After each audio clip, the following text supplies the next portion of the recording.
When you search for expensive cities of the world, the name of New York City comes in the top part of the list.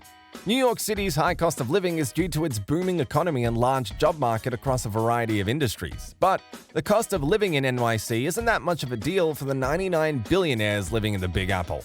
Actually, NYC also ranks as one of the top cities boasting this many billionaires in it. So, what is it like to be a billionaire in one of the most expensive cities in the world? Let's find out. So, first things first, no matter what type of income statement a person has, the first thing they secure is a place where they can call home and come to after their long day of work or in the current situation after a series of Zoom meetings. Well, with a hefty bank balance, the billionaires surely can afford something luxurious in the city that never sleeps. As New York is home to some of the big companies of the world, many rich personnel of these companies choose to rent a nice apartment in the city. 41% of apartments in New York are one-bedroom apartments, but one bedroom isn't an option for those rich ones.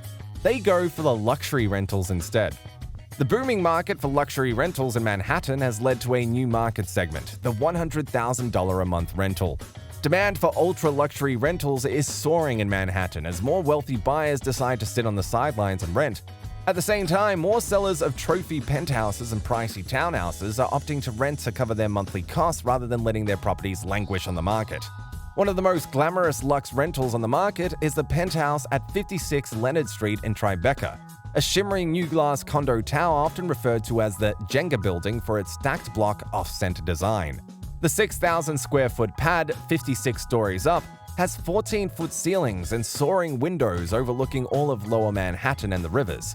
It's got 6 bedrooms, 4.5 baths, and an art collection of old European masterworks that totals tens of millions of dollars. Beyond the rent, which tops $1.4 million a year, renters would need about $500,000 in deposits, first month's rent, and broker commissions before even moving in. But as a billionaire, it is affordable to one of the one-percenters if anyone chooses to live in it. Now, there aren't that many one-percenters that go for the renting option, instead they go for the buy. With an average property price of reportedly $646,000, New York contains some of the most coveted and expensive luxury properties in the world. But as a billionaire, you don't have to look into the average homes in the city. You can, without any problem, eye for the most expensive listings that is currently available. The top floor of the controversial Manhattan super tall known as 432 Park Avenue is the penthouse with the title of Manhattan's most expensive listing now. 432 Park Avenue is the third tallest residential building in the world, designed by Raphael Vignoli. Located on the 96th floor to be exact, this 8,255 square foot penthouse was built in 2015, and it boasts 6 bedrooms and 7 bathrooms. Amenities of the home include 24 10x10 windows with a 93-foot-long living room and 360-degree views of New York City, including Central Park. Plus, the penthouse will be sold with all of its furnishings and artwork, such as pieces from Hermes, Fendi, and Bentley. Even though the $169 million price tag of this penthouse could make any normal person end the dream of setting foot in it, for a billionaire, it will be like a nice price. The average utility costs in New York City amount to $273 monthly or $3,276 for the year. This rate accounts for basic utilities, including water, electricity, and gas. And the average annual income of a billionaire sums up to $760,000 per year, meaning the average annual utility cost of New York comes around 0.4% of the billionaire's annual income. So I don't think they have that much to worry about. Then it comes to food. As a man, you have to eat, but as a billionaire, you can eat in luxury in NYC without breaking any sweat.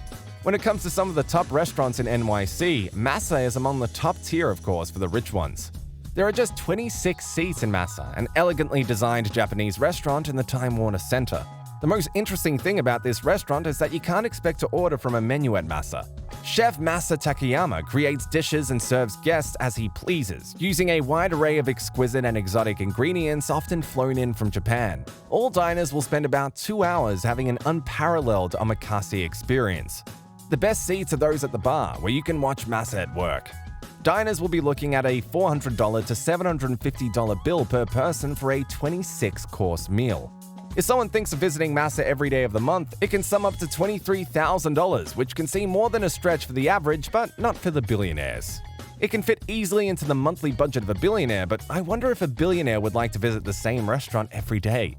All we know is that it is quite affordable for them to do it. The 1%ers are known to be art passionate, so Broadway is open for them to explore their artistic taste to such an extent that they can produce their own theatrical show just the way they want. A typical production budget for a Broadway musical will fall anywhere from $8 to $12 million, while a play might cost $3 to $6 million, and a fairly lavish off-Broadway musical might capitalize at $2 million. So, it is also quite an affordable option for an NYC billionaire. As a billionaire, the 1%ers will surely have quite an affordable and lush lifestyle, no matter if the place is considered as one of the most expensive places in the world. It will scarcely have any effect on their life because they have worked hard enough to ensure that fact. Here ends our analysis of what it's like to be a billionaire in New York City. Would you settle in New York if you were a billionaire? Let us know in the comments. Be sure to smash that like button. Also, don't forget to subscribe to the channel to show us your support. See you in the next video.